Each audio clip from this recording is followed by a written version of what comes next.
இந்த வீடியோவில் 12th history முதல் பாடம் இந்தியாவில் தேசியத்தின் எழுச்சி அதில் உள்ள முக்கியமான பாயிண்ட்ஸ்லேருந்து எடுக்கப்பட்ட வினா விடைகளை தான் நம்ம பார்க்க போகிறோம். அதோட பார்ட் 1 வீடியோ தான் நம்ம இந்த வீடியோவில் பார்க்க போகிறோம். முதல் கேள்வி, காந்தியடிகள் தென்னாப்பிரிக்காவில் இருந்து இந்தியா திரும்பிய வருடம்.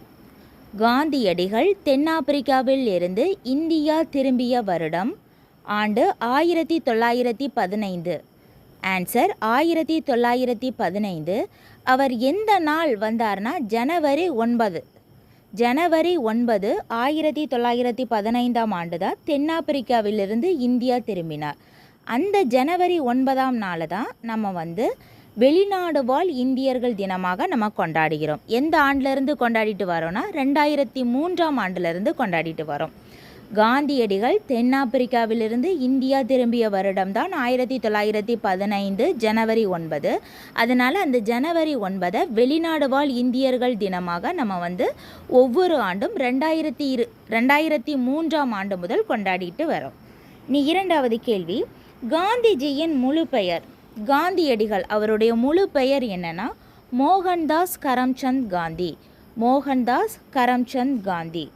நெக்ஸ்ட் கொஸ்டின், காந்தியடிகள் இந்திய தேசிய இயக்கத்திற்கு தலைமை ஏற்ற வருடம். காந்தியடிகள் இந்திய தேசிய இயக்கத்திற்கு தலைமை ஏற்ற வருடம். ஆன்சர் 1919. ஆன்சர் 1919. அவர் தென்னாப்பிரிக்காவிலிருந்து இந்தியா வந்த வருடம் 1915. ஒரு 4 வருஷத்திலேயே அவர் இந்திய தேசிய இயக்கத்திற்கு தலைமை பொறுப்பை ஏற்கிறாரு. நெக்ஸ்ட் கொஸ்டின், ஒரு நாட்டிற்கு விசுவாசமாகவும் பக்தியோடும் இருத்தல் என்பது எவ்வாறு அழைக்கப்படுகிறது? ஒரு நாட்டிற்கு விசுவாசமாகவும் அந்த நாட்டிற்கு பக்தியுடனும் இருப்பது எவ்வாறு அழைக்கப்படுகிறதுனா தேசியம் என்று அழைக்கப்படுகிறது. நெக்ஸ்ட் கொஸ்டின், இந்தியர்களின் மரபு சார்ந்த நில உடைமை முறையினை சிதைத்தவர்கள் யார்? இந்தியர்களின் மரபு சார்ந்த நில உடைமை முறையினை சிதைத்தவர்கள் யார்? ஆங்கிலேயர்கள்.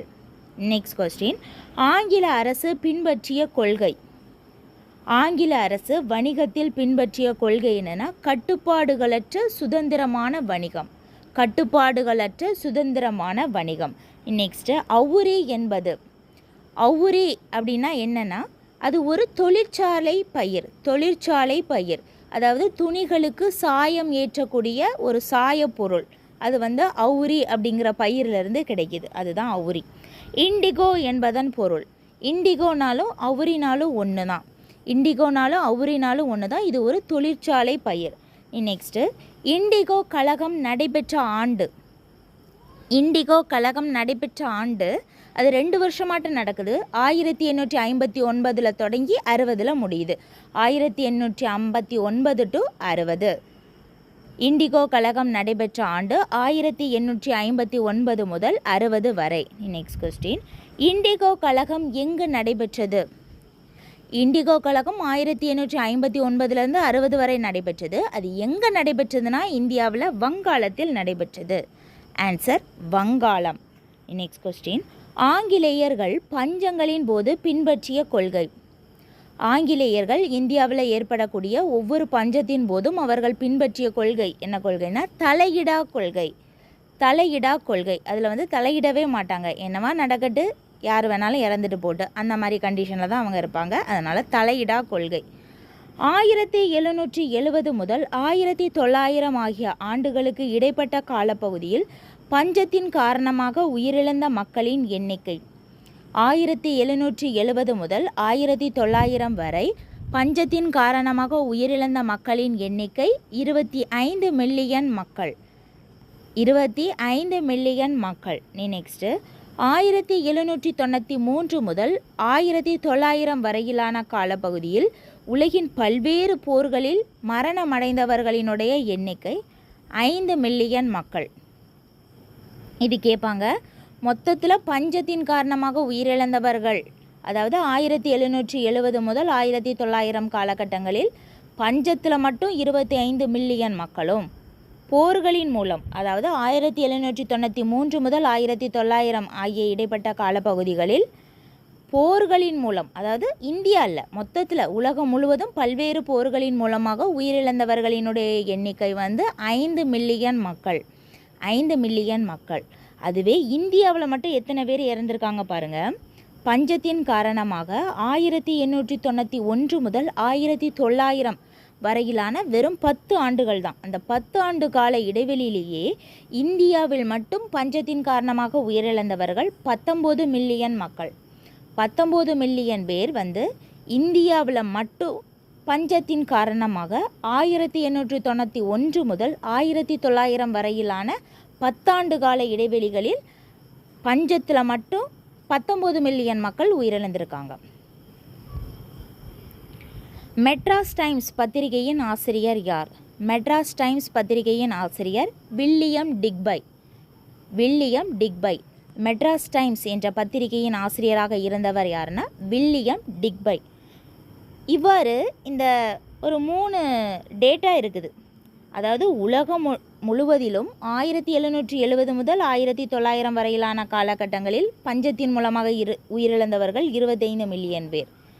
வெறும் 10 ஆண்டுகளில் 1891 முதல் 1900 வரையிலான 10 ஆண்டு கால இடைவெளியில் இந்தியாவில் மட்டும் பஞ்சத்தில் உயிரிழந்தவர்கள் 19 மில்லியன் மக்கள்.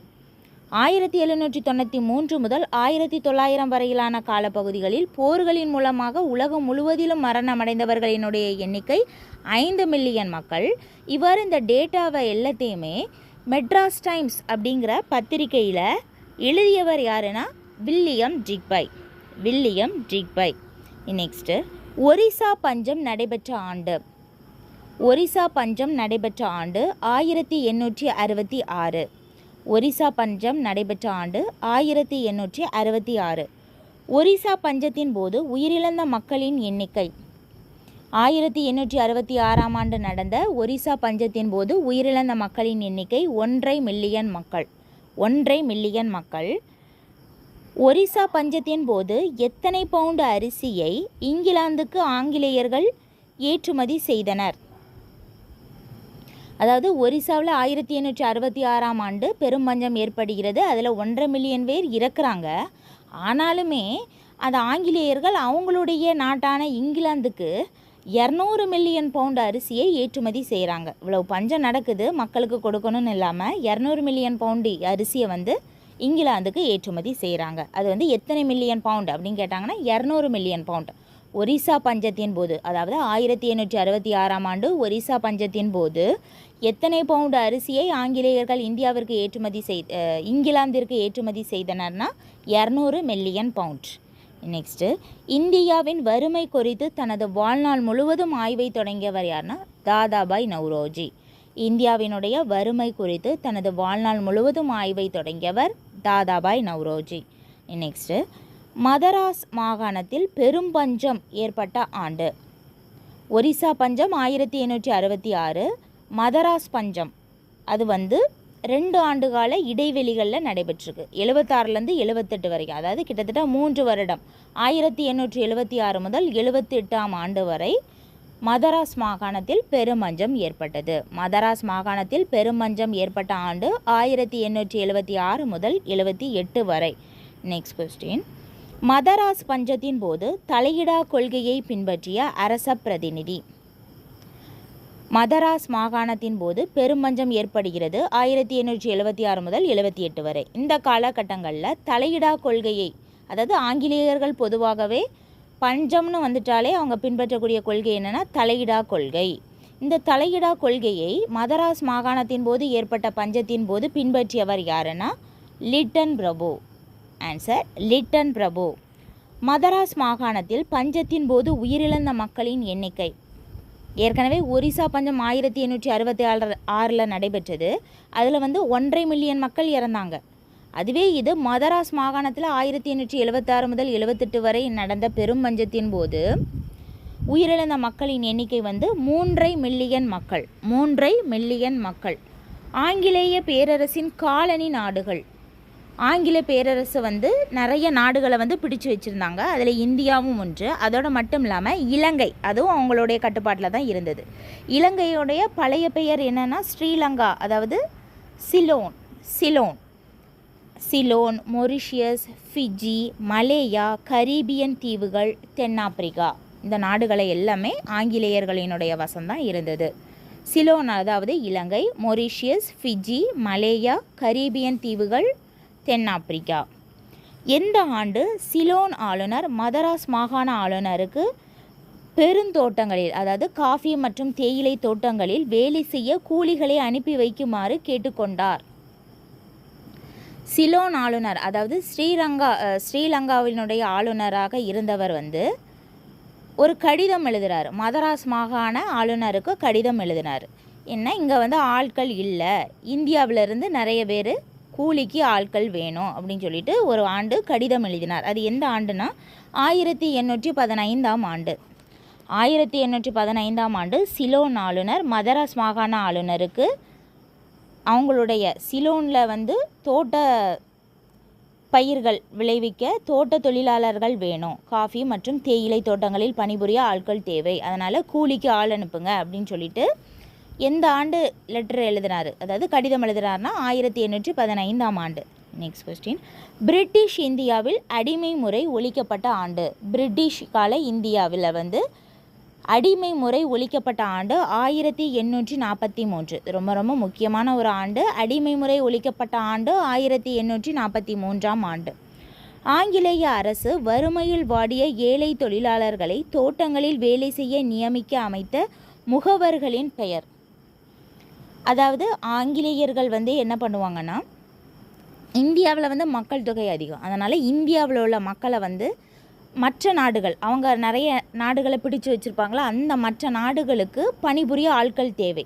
அதனால் இங்கே உள்ள தொழிலாளர்களை அவங்க பிடிச்சி வச்ச மற்ற நாடுகளுக்கு தொழிலாளர்களை அனுப்புவாங்க. அதுக்கு முகவர்கள் தேவை. முகவர்கள் தேவை அதாவது ஏஜெண்ட் மாதிரி. அந்த ஏஜெண்ட்டுக்கு ஆங்கிலேயர்கள் வச்ச பேர் என்னென்னா கங்காணிகள். ஆங்கிலேயர்கள் அந்த தோட்ட தொழிலாளர்களை வேலைக்கு கூடுறதுக்காக வச்ச அந்த முகவர்களினுடைய பெயர் கங்காணிகள். அவர்கள் அழைத்த பெயர் கங்காணிகள். நெக்ஸ்ட்டு, உயர்தர கல்விக்கூடங்கள் எவ்வாறு அழைக்கப்பட்டன? உயர்தர கல்விக்கூடங்கள் அதுக்கு என்ன பேருனா சதுஷ்பதிகள் அப்படின்னு பேர்.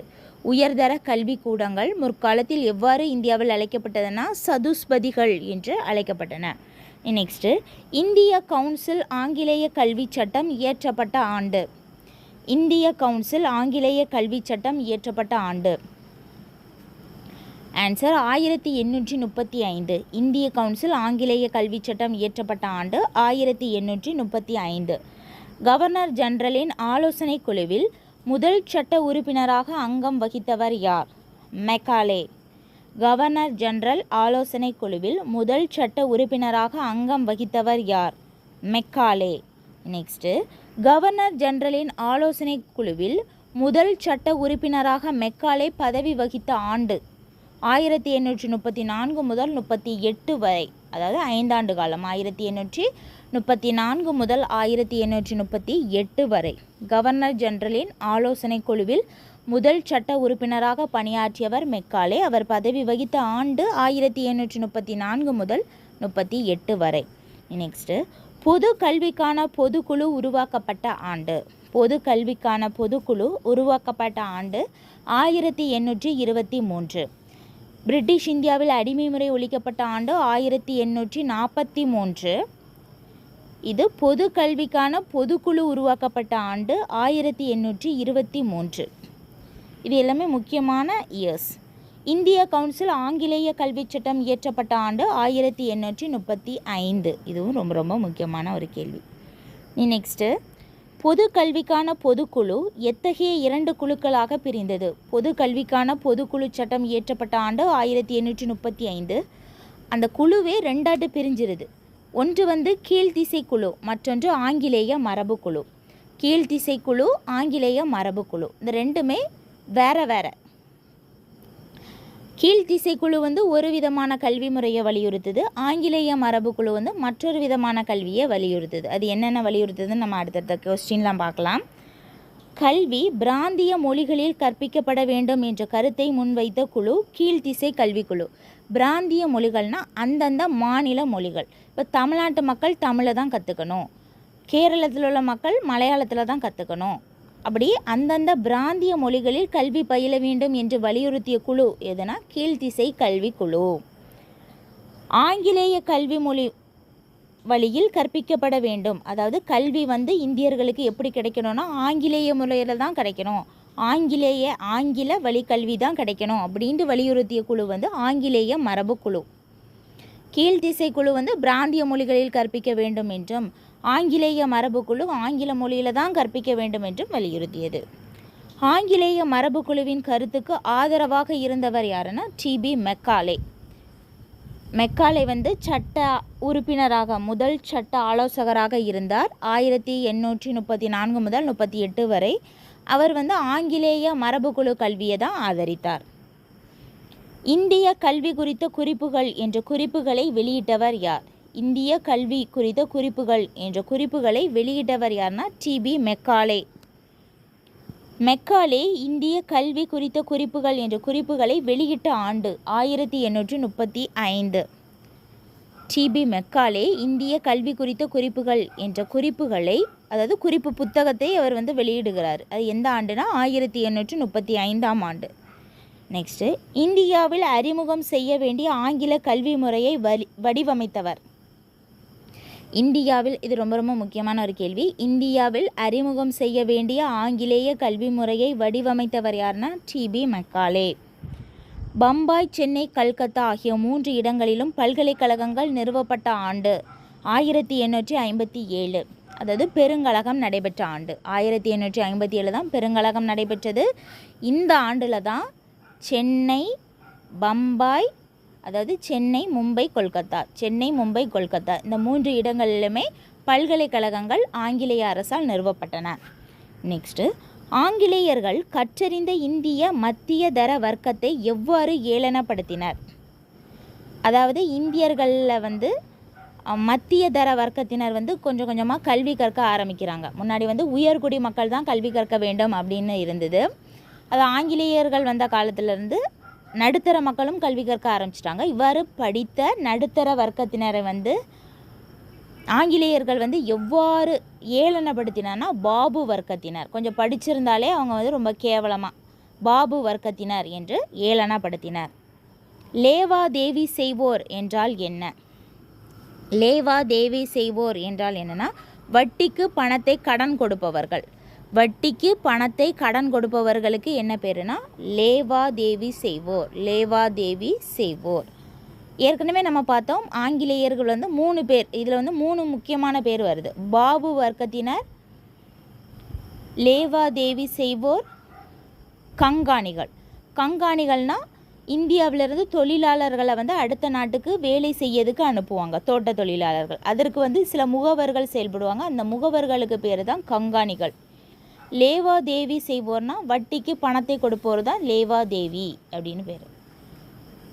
இன்னொன்று வந்து பாபு வர்க்கத்தினர், அதாவது அதாவது இந்தியாவில் உள்ள படித்த மத்திய தர வர்க்கத்தினரை வந்து பாபு வர்க்கத்தினர் என்று ஆங்கிலேயர்கள் ஏளனம் செய்தனர்.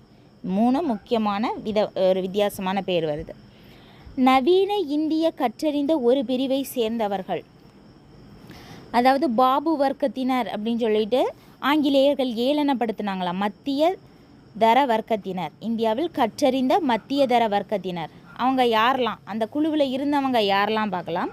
ராஜாராம் மோகன் ராய், ஈஸ்வர சந்திர வித்யாசாகர், சுவாமி விவேகானந்தர், அரவிந்த கோஷ், கோபாலகிருஷ்ண கோகலே, தாதாபாய் நவ்ரோஜி, பெரோஷா மேத்தா, சுரேந்திரநாத் பானர்ஜி, இவ்வளோ பேர் அந்த குழுவில் இருந்திருக்காங்க. ராஜாராம் மோகன் ராய், ஈஸ்வர சந்திர வித்யாசாகர், சுவாமி விவேகானந்தர், அரவிந்த கோஷ், கோபாலகிருஷ்ண கோகலே, தாதாபாய் நவ்ரோஜி, பெரோஷா மேத்தா, சுரேந்திரநாத் பானர்ஜி, இவங்க எல்லாமே கற்றறிந்த நடுத்தர வர்க்கத்தினர். நெக்ஸ்ட்டு, சமூக சமய சீர்திருத்த இயக்கங்கள் தோன்றிய நூற்றாண்டு. இந்தியாவில் வந்து சமூக சமய சீர்திருத்த இயக்கங்கள் பல தோன்றின. அது எந்த நூற்றாண்டுலேருந்து தோன்ற ஆரம்பிச்சதுன்னா 19ஆம் நூற்றாண்டு. நெக்ஸ்ட்டு, பிரம்ம சமாஜத்தை நிறுவியவர் யார்? பிரம்ம சமாஜத்தை நிறுவியவர் ஆன்சர் ராஜாராம் மோகன் ராய். பிரம்ம சமாஜத்தை நிறுவியவர் ராஜாராம் மோகன் ராய். பிரம்ம சமாஜம் நிறுவப்பட்ட ஆண்டு 1828. பிரார்த்தனை சமாஜத்தை நிறுவியவர் ஆத்மராம் பாண்டுரங். பிரார்த்தனை சமாஜத்தை நிறுவியவர் யார்னா ஆத்மராம் பாண்டுரங். பிரார்த்தனை சமாஜம் நிறுவப்பட்ட ஆண்டு பிரார்த்தனை சமாஜம் நிறுவப்பட்ட ஆண்டு என்னென்னா 1867. 1867. அலிகார் இயக்கத்தை நிறுவியவர் யார்னா சர் சையது அகமது கான். அலிகார் இயக்கத்தை நிறுவியவர் சர் சையது அகமது கான். இது எல்லாமே எதில் கேட்பாங்கன்னா பொறுத்துகளில் கேட்பாங்க, கவனமாக பார்த்துக்கோங்க. பிரம்ம சமாஜம் ராஜாராம் மோகன் ராய், பிரார்த்தனை சமாஜம் ஆத்மராம் பாண்டுரங், அலிகார் இயக்கம் சர் சையது அகமது கான். மீட்பு இயக்கங்கள் என்று அழைக்கப்படுபவை. மீட்பு இயக்கங்கள் மொத்தம் 3 இயக்கம் இருக்குது. அந்த 3 இயக்கங்கள் மீட்பு இயக்கங்கள் என்று அழைக்கப்படுகின்றன. அவை என்னெல்லாம் பார்க்கலாம். ஆரிய சமாஜம், ராமகிருஷ்ண இயக்கம், தியோபந்த் இயக்கம். ஆரிய சமாஜம், ராமகிருஷ்ண இயக்கம், தியோபந்த் இயக்கம். இந்த 3 இயக்கங்களும் மீட்பு இயக்கங்கள் என்று அழைக்கப்படுகின்றன. நீ பொறுத்துக. புனேல உள்ளவங்க தான் ஜோதிபா பூலே. புனேல உள்ளவங்க தான் ஜோதிபா பூலே. கேரளாவை சேர்ந்தவர் 2 பேர் இருக்காங்க, ஐயன் காளி மற்றும் நாராயணகுரு. ஐயன் காளி மற்றும் நாராயணகுரு 2 பேருமே கேரளாவை சேர்ந்தவர்கள். தமிழ்நாட்டை சேர்ந்தவர்கள் யார்னா ராமலிங்க அடிகள், வைகுண்ட சுவாமிகள் மற்றும் அயோத்திதாசர். ராமலிங்க அடிகள், வைகுண்ட சுவாமிகள் மற்றும் அயோத்திதாசர். நெக்ஸ்ட்டு, ராஜாராம் மோகன் ராய் பிரம்ம சமாஜத்தை நிறுவிய ஆண்டு. ராஜாராம் மோகன் ராய் பிரம்ம சமாஜத்தை நிறுவிய ஆண்டு 1828 ஆண்டு. ஆத்மராம் பாண்டுரங் பிரார்த்தனை சமாஜத்தை நிறுவிய ஆண்டு. ஆத்மராம் பாண்டுரங் பிரார்த்தனை சமாஜத்தை நிறுவிய ஆண்டு 1867. ஆரிய சமாஜம் நிறுவப்பட்ட ஆண்டு. ஆரிய சமாஜம் நிறுவியவர் தயானந்த சரஸ்வதி. இவர் ஆரிய சமாஜத்தை நிறுவிய ஆண்டு 1875. இது எல்லாமே பொறுத்துகளை கேட்பாங்க. ராஜாராம் மோகன் ராய் பிரம்ம சமாஜம் 1828. ஆத்மராம் பாண்டுரங் பிரார்த்தனை சமாஜம் 1867. தயானந்த சரஸ்வதி ஆரிய சமாஜம் 1875. நெக்ஸ்ட்டு, இந்திய தேசிய இயக்கத்தின் பிறந்த நாள் எது? இந்திய தேசிய இயக்கத்தின் பிறந்த நாள் என்று அழைக்கப்படுவது 1857 நடந்த பெரும்புரட்சி, அதாவது பேரெழுச்சி. இந்திய தேசிய இயக்கத்தின் பிறந்த நாள் என்று அழைக்கப்படுவது 1857 பேரெழுச்சி. ஆங்கில படைகளால் டெல்லி முற்றுகையிடப்பட்ட ஆண்டு. ஆங்கிலேய படைகளால் டெல்லி முற்றுகையிடப்பட்ட ஆண்டு 1857, அதாவது பெரும்புரட்சி நடைபெற்ற ஆண்டு. அந்த ஆண்டு ஜூன் முதல் செப்டம்பர் வரை ஆங்கிலேயர்கள் டெல்லியை முற்றுகையிட்டனர். 1857 ஆண்டு ஜூன் முதல் செப்டம்பர் வரை ஆங்கிலேயர்கள் ஆங்கிலேய படை டெல்லியை முற்றுகையிட்டது. அப்போதைய, அதாவது 1864 இந்தியாவின் எதிர்கால அரச பிரதிநிதியாக இருந்தவர் யார்னா சர் ஜான் லாரன்ஸ். அப்போதைய இந்தியாவின் எதிர்கால அரச பிரதிநிதி, அதாவது 1864 ஆண்டு இருந்தவர் யார்னா சர் ஜான் லாரன்ஸ். பம்பாய் மாகாணத்தின் முன்னாள் ஆளுநராக இருந்தவர் எல்பின்ஸ்டன். பம்பாய் மாகாணத்தின் முன்னாள் ஆளுநராக இருந்தவர் எல்பின்ஸ்டன். இந்த எல்பின்ஸ்டன் என்ன பண்ணுறாருனா எதிர்கால அரச பிரதிநிதியான சர் ஜான் லாரன்ஸுக்கு ஒரு கடிதம் எழுதுகிறார். என்ன எழுதுகிறாரு பாருங்க. நண்பன் பகைவன் என்ற வேறுபாடு இன்றி முழு வீச்சிலான பழிவாங்குதல் மேற்கொள்ளப்பட்டுள்ளது. கொள்ளையடிப்பதை பொறுத்தமட்டில் நாம் உண்மையாகவே நாதிர்ஷாவை மிஞ்சிவிட்டோம் என்று யார் யாருக்கு கடிதம் எழுதியிருக்காருனா எல்பின்ஸ்டன் சர் ஜான் லாரன்ஸுக்கு கடிதம் எழுதியிருக்கிறாரு. அதாவது பம்பாய் மாகாணத்தின் முன்னாள் ஆளுநரான எல்பின்ஸ்டன் இந்தியாவினுடைய எதிர்கால அரச பிரதிநிதி, அதாவது 1864 ஆண்டு சர் ஜான் லாரன்ஸுக்கு ஒரு கடிதம் எழுதுகிறாரு. நாம் கொள்ளையடிப்பதை பொறுத்தமட்டில் நாம் நாதிர்ஷாவை மிஞ்சிவிட்டோம் அப்படின்னு கடிதம் எழுதுகிறாரு. இன பாகுபாடு கொள்கையை பின்பற்றியவர்கள் ஆங்கிலேயர்கள். ஆங்கிலேயர்கள் வணிகத்தை பொறுத்தவரையில் கட்டுப்பாடுகளற்ற சுதந்திர வணிகத்தை பின்பற்றினர். பஞ்சத்தை பொறுத்தவரையில் தலையிடா கொள்கையை பின்பற்றினர். அதோடு மட்டும் இல்லாமல் இன பாகுபாடு கொள்கையும் அவர்கள் பின்பற்றினர். குடிமை பணிக்கான தேர்வுகள் அறிமுகமானது. அதனை அறிமுகப்படுத்தியவர்கள் ஆங்கிலேயர்கள். அந்த குடிமை பணிக்கான தேர்வுகள் அதோட வயது வரம்பை 21 இருந்தது ஃபஸ்ட்டு.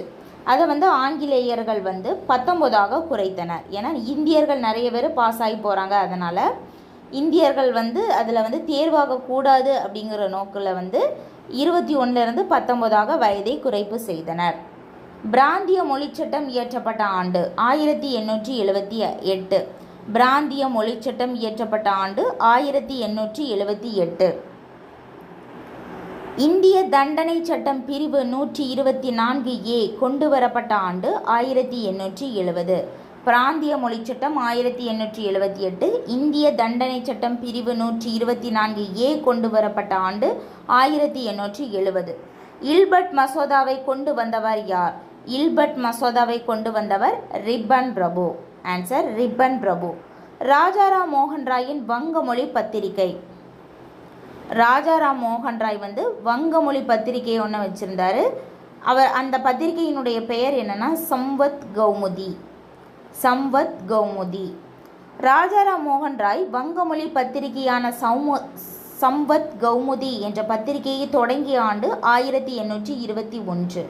ராஜாராம் மோகன் ராய் தன்னுடைய வங்கமொழி பத்திரிகையான சம்வத் கௌமுதி என்ற பத்திரிகையை தொடங்கிய ஆண்டு 1821. நெக்ஸ்ட்டு மிராத்-உல் அக்பர் என்பது எந்த மொழி பத்திரிகை? மிராத்-உல் அக்பர் என்பது எந்த மொழி பத்திரிகை? ஆன்சர் பாரசீக மொழி. ஆன்சர் பாரசீக மொழி. ஆப்ஷனில் அரபிய மொழின்னு கேட்பாங்க, அதனால் கவனமாக பார்த்துக்கோங்க. மிராத்-உல் அக்பர் என்பது பாரசீக மொழி பத்திரிகை. சென்னை வாசிகள் சங்கம் என்ற அமைப்பு உருவாக்கப்பட்ட ஆண்டு. சென்னை வாசிகள் சங்கம் உருவாக்கப்பட்ட ஆண்டு 1852 February 26. டேட் ரொம்ப முக்கியம், February 26. சென்னை வாசிகள் சங்கம் என்ற அமைப்பு உருவாக்கப்பட்ட ஆண்டு 1852 February 26. சென்னை வாசிகள் சங்கம் உருவாக உந்து சக்தியாக திகழ்ந்தவர், அதாவது சென்னை வாசிகள் சங்கத்தை உருவாக்கியவர் யார் அப்படின்னு கேட்டாலே அவர் தான் கஜுலா லட்சுமி நரசு. கஜுலா லட்சுமி நரசு. இவர் யாருன்னா, இந்த கஜுலா லட்சுமி நரசு அப்படிங்கிறவர் யாருன்னா, சென்னையின் மிக முக்கிய வணிகராக திகழ்ந்தவர் தான் கஜுலா லட்சுமி நரசு. இவர் தான் சென்னை வாசிகள் சங்கம் என்ற அமைப்பினை February 26 1852 ஆண்டு தோற்றுவிக்கிறார். பட்டய சட்டம் நிறைவேற்றப்பட்ட ஆண்டு. பட்டய சட்டம் நிறைவேற்றப்பட்ட ஆண்டு 1853. பிரிட்டிஷ் இந்தியாவில் அடிமை முறை ஒழிக்கப்பட்ட ஆண்டு 1843. அதே இது ஒரு 10 வருஷம் கழித்து பட்டய சட்டம் நிறைவேறுது. பிரிட்டிஷ் இந்தியாவின் அடிமை முறை ஒழிக்கப்பட்ட ஆண்டு 1843. பட்டய சட்டம் நிறைவேற்றப்பட்ட ஆண்டு 1853. 10 வருஷம் டிஃப்ரென்ஸ், ஈஸியாக ஞாபகம் வச்சுக்கலாம். நெக்ஸ்ட்டு சென்னை வாசிகள் சங்கம் என்ற அமைப்பு இங்கிலாந்து பாராளுமன்றத்தில் மனுவை சமர்ப்பித்த ஆண்டு. சென்னை வாசிகள் சங்கம் வந்து 1853 February 26. லட்சுமி நரசு, அதாவது சென்னையினுடைய மிக பெரிய வணிகரான கஜுலா லட்சுமி நரசு என்பவரால் தோற்றுவிக்கப்பட்டது. அந்த சென்னை வாசிகள் சங்கம் வந்து ஆங்கிலேயர்களினுடைய அடக்குமுறையினை பற்றி இங்கிலாந்து பாராளுமன்றத்திற்கு வந்து ஒரு கடிதம் எழுதுகிறாங்க, ஒரு மனுவை சமர்ப்பிக்கிறாங்க. அவ்வாறு மனுவை சமர்ப்பித்த ஆண்டு என்னென்னா 1852 டிசம்பர். February உருவாக்கியிருக்காங்க, டிசம்பர் மாதமே இங்கிலாந்து பாராளுமன்றத்திற்கு ஒரு மனுவை சமர்ப்பிக்கிறாங்க. சென்னை வாசிகள் சங்கம், அந்த சங்கம் வந்து இங்கிலாந்து பாராளுமன்றத்துக்கு ஒரு மனுவை சமர்ப்பிக்கிறாங்களா 1852 டிசம்பர். அந்த டிசம்பரில் சமர்ப்பித்த மனுவை இங்கிலாந்து பாராளுமன்றம் வந்து விவாதிக்குது. அந்த அவ்வாறு விவாதித்த ஆண்டு என்னென்னா 1853 மார்ச் மாதம். டிசம்பர் மாதம் சமர்ப்பிக்கிறாங்க, அடுத்த வருஷம் மார்ச் மாதம் அதை பற்றி விவாதம் நடக்குது. இந்திய சீர்திருத்த கழகத்தின் தலைவர் யார்? இந்திய சீர்திருத்த கழகத்தின் தலைவர் யாருன்னா செய்மோர். இந்திய சீர்திருத்த கழகத்தின் தலைவர் செய்மோர். இந்திய சீர்திருத்த கழகத்தின் தலைவர் செய்மோர் சென்னை வந்த ஆண்டு 1853 அக்டோபர். இந்திய சீர்திருத்த கழக தலைவர் செய்மோர் சென்னை வந்த ஆண்டு 1853 அக்டோபர். லட்சுமி நரசு இயற்கை எய்திய ஆண்டு. லட்சுமி நரசு யார்? சென்னை வாசிகள் சங்கத்தை தோற்றுவித்தவர் தான் லட்சுமி நரசு. இவர் வந்து இயற்கை எய்திய ஆண்டு 1866. இந்த வருஷம் வந்து நம்ம ஏற்கனவே படிச்சிருக்கோம். ஒரிசாவின் பஞ்சம் நடைபெற்ற ஆண்டு. ஒரிசாவின் பஞ்சம் நடைபெற்ற ஆண்டு 1866. அதில் வந்து உயிரிழந்த மக்களினுடைய எண்ணிக்கை 1.5 மில்லியன் மக்கள். ஒரிசா பஞ்சத்தின் போது ஆங்கிலேய அரசானது இந்தியாவிலிருந்து எத்தனை டன் எத்தனை பவுண்டு அரிசியை வந்து இங்கிலாந்துக்கு ஏற்றுமதி செய்ததுன்னா 200 மில்லியன் பவுண்டு. லட்சுமி நரசு இயற்கை எய்திய ஆண்டு 1866. சென்னை வாசிகள் சங்கம் முடிவடைந்த ஆண்டு. சென்னை வாசிகள் சங்கம் வந்து 1852 தோற்றுவித்து அது வந்து முடிவடைந்த அந்த சங்கம் வந்து உடைந்த ஆண்டு 1881. 1852 தொடங்கி 1881. இது வந்து சென்னை வாசிகள் சங்கத்தினுடைய காலம் அப்படின்னு சொல்லி கேட்டாங்கன்னா 1852 முதல் 1881 வரை. Next question. இதோட பார்ட் 2 வீடியோவை நம்ம அடுத்தடுத்த வீடியோக்களில் நம்ம பார்க்கலாம்.